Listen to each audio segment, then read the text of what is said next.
Hai, Assalamualaikum warahmatullahi wabarakatuh. Perkenalkan, kami dari kelompok 1 terdiri dari 4 anggota, yaitu saya, Dr. Anis Sakinah Utami, dan rekan saya, Dr. Rahmayasti, Dr. Alexandra Francesca Chandra, dan Kapten Andreas Riki Trianto. Kelompok kami ingin berbagi informasi tentang peluang pasar dan pelanggan rumah sakit. Yang pertama, kita harus terlebih dahulu tahu apa itu pasar.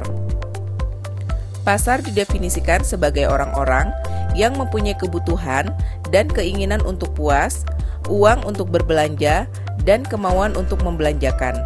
Dari definisi ini, terdapat 3 unsur penting dalam pasar, yaitu yang pertama, orang dengan segala keinginan, yang kedua, daya beli, yang ketiga, kemauan untuk membelanjakannya.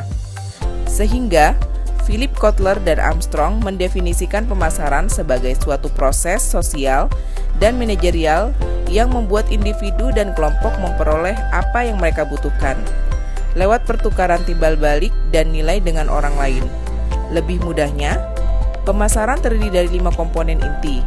Yang pertama adalah adanya kebutuhan, yang kedua adanya produk, yang ketiga adanya nilai kualitas dan kepuasan, yang keempat adanya pertukaran, dan yang kelima adanya pasar.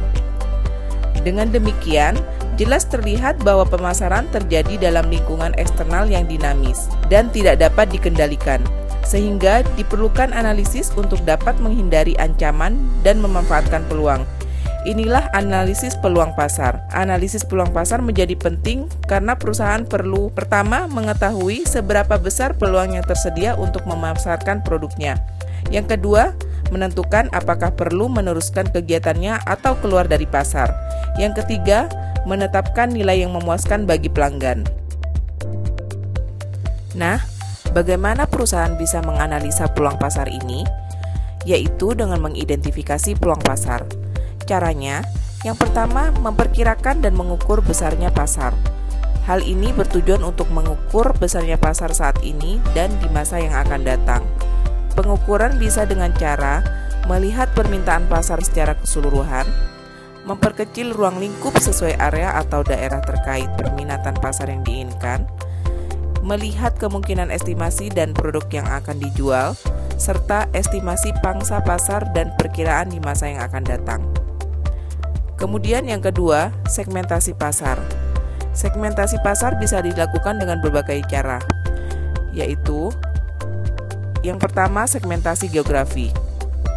Segmentasi geografi ini, pasar dibagi menjadi berbagai area berbeda seperti negara, provinsi, wilayah, kota, atau lingkungan rumah tangga. Yang kedua, segmentasi demografi. Berdasarkan ini, pasar dikelompokkan berdasarkan variabel demografi seperti usia, jenis kelamin, penghasilan, dan kewarganegaraan. Yang ketiga, segmentasi psikografis. Pasar dikelompokkan berdasarkan gaya hidup atau kepribadian. Dan yang keempat, segmentasi perilaku. Berdasarkan segmentasi perilaku ini, pasar dikelompokkan berdasarkan pengetahuan, sikap, pemakaian, atau tanggapan terhadap suatu produk. Yang ketiga adalah analisis konsumen. Untuk menganalisis konsumen, kita harus memahami karakteristik dan perilaku konsumen atau pelanggan. Hal ini merupakan hal penting dalam melihat peluang pasar. Pada dasarnya, karakteristik konsumen merupakan sesuatu yang mempengaruhi konsumen dalam pengambilan keputusan pembelian. Karakteristik tersebut terdiri dari karakteristik budaya, sosial, pribadi, dan psikologis. Karakteristik budaya didefinisikan sebagai sejumlah nilai, kepercayaan, dan kebiasaan yang digunakan untuk menunjukkan perilaku konsumen langsung dari kelompok masyarakat tertentu, agama, maupun kelas sosial tertentu. Yang kedua adalah karakteristik sosial, yaitu terdiri dari kelompok acuan, keluarga, serta peran dan status sosial. Strata sosial ada berdasarkan hierarki tertentu seperti pekerjaan, pendidikan, dan penghasilan, kelompok referensi, dan keluarga.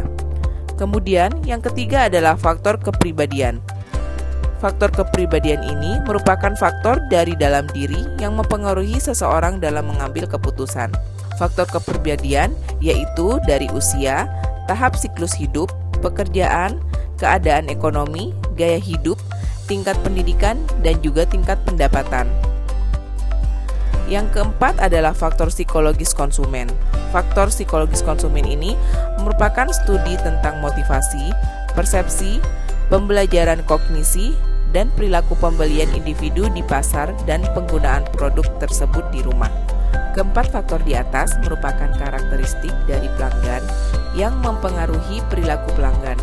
Namun, selain keempat karakteristik di atas, ada juga yang mempengaruhi perilaku dari pelanggan, yaitu strategi marketing yang berkaitan dengan desain produk, harga, promosi, pengemasan, dan distribusi. Strategi-strategi yang dilakukan agar pelanggan menggunakan layanan bertujuan untuk tercapainya kepuasan pelanggan. Kepuasan adalah respon pemenuhan konsumen yang berupa penilaian seberapa jauh suatu produk atau layanan memberikan tingkat pemenuhan yang sesuai dengan yang diharapkan. Faktor yang mempengaruhi kepuasan pelanggan diantaranya, yang pertama kualitas pelayanan, yang kedua tarif yang wajar, yang ketiga keterlibatan pelanggan, yang keempat manajemen komplain yang responsif dan solutif, dan yang kelima pemenuhan komitmen serta customer service yang memorable. Sekian video pembelajaran dari kami dan semoga bermanfaat. Terima kasih.